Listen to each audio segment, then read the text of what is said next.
125 दिन बीत चुके हैं, लेकिन सवाल अब भी वही है जो जी न्यूज ने सबसे पहले उठाया था, वो ये कि पालघर के संतों को न्याय कब मिलेगा। महाराष्ट्र के पालघर में हुई 2 संतों की हत्या की न्याय जिम्मेदारी कब तय होगी।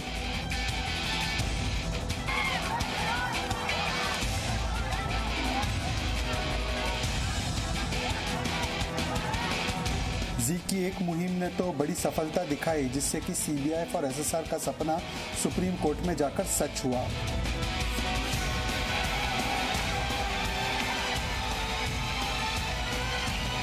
राहुल गांधी पालघर के इंसिडेंट में एक ट्वीट तक नहीं किया है। सोनिया गांधी ने एक शब्द तक नहीं बोला है। वो सरकार में हिस्सेदार है, जो महाराष्ट्र में जो गठबंधन वाली सरकार है वहां कांग्रेस हिस्सेदार है।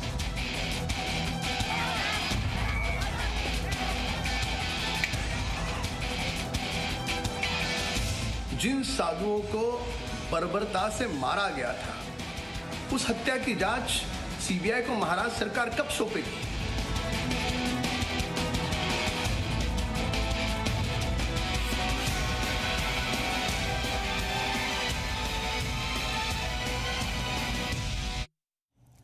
तो सुशांत सिंह राजपूत को न्याय मिले, जी न्यूज लगातार ये मुहिम चला रहा है। सुशांत सिंह राजपूत की मौत 14 जून को हुई थी। 19 अगस्त को सुप्रीम कोर्ट ने फैसला दिया कि सुशांत सिंह राजपूत की मौत की जांच अब सीबीआई करेगी। सुशांत सिंह राजपूत केस की तरह ही जी न्यूज लगातार पालघर में संतों की हत्या के विरोध में मुहिम चला रहा है, लेकिन पालघर की घटना 125 दिन बाद भी देश के लिए पहेली बनी हुई है। 16 अप्रैल 2020 को संतों की हत्या हुई थी और 125 दिन बाद भी ये सवाल बना हुआ है कि संतों के परिवारों को न्याय कब मिलेगा।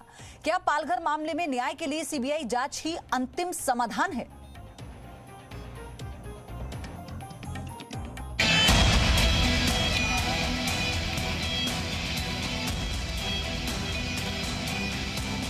सुशांत सिंह राजपूत केस में जी न्यूज की मुहिम अब रंग ला रही है।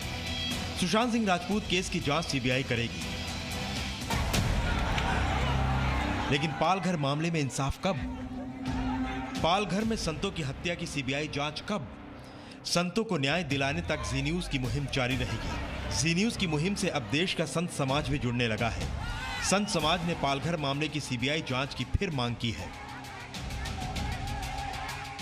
जिस प्रकार से सुशांत सिंह जी के केस में सीबीआई की जांच अब होनी है, वैसे ही करोड़ों भक्तों का ऐसा मन है और एक ऐसी मांग है कि तत्काल पालघर के संतों को न्याय मिले और उनकी सीबीआई जांच होनी चाहिए। संत समाज चाहता है कि अविलंब सीबीआई की जांच होनी चाहिए। निर्दोष निरपराध संतों की बर्बरतापूर्ण हत्याकांड पर पूरे देश की जनता तत्काल न्याय चाहती है। स्वामी रामदेव, योग गुरु। सुप्रीम कोर्ट में अगले हफ्ते पालघर मामले की सुनवाई संभव है। ऐसे में हर कोई चाहता है कि पालघर हिंसा मामले में संतों के पीड़ित परिवार को भी सीबीआई जांच से इंसाफ मिले।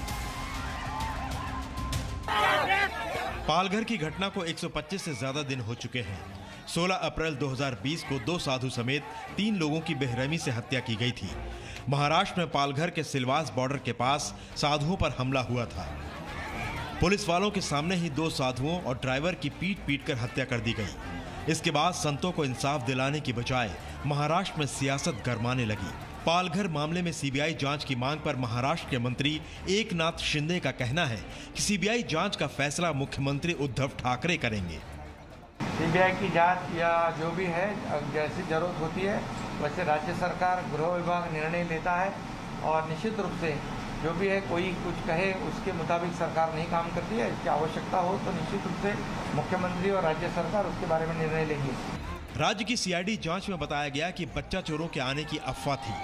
साधु, पुलिस या डॉक्टर के वेश में चोरों के आने की अफवाह चल रही थी, लेकिन सवाल उठता है कि मौके पर मौजूद पुलिस वालों ने आखिर भीड़ को क्यों नहीं समझाया? पुलिस वालों ने भीड़ से संतों को क्यों नहीं बचाया? और मुख्य आरोपी अब तक कहां फरार है? पालघर साधु हत्याकांड के मामले में भी समूचा संत समाज, सारा देश अब भी मांग करता है कि महाराष्ट्र की सरकार इस मामले को सीबीआई को सौंपे। क्या कारण है? क्यों महाराष्ट्र सरकार अड़िग है? पालघर संतों की हत्या मामले में प्रसिद्ध गायक कैलाश खेर ने भी सीबीआई जांच की मांग की है। उन्होंने ट्विटर पर लिखा, इतिहास साक्षी है, सन्यासी तपस्वियों की आह से राज सत्ता, महल, रजवाड़े सब विनाश हुए। महामारी केवल संकेत है, इससे पहले कि ईश्वरीय सत्ता सब नष्ट कर दे, शीर्ष नेतृत्व पालघर में संतों की हत्या की सीबीआई जांच का अनुदेश दे। पालघर मामले में सीआईडी जांच को लेकर सवाल कई हैं। इसीलिए सुशांत सिंह राजपूत केस की तरह पालघर घटना की भी सीबीआई जांच जरूरी है। ब्यूरो रिपोर्ट, जी मीडिया।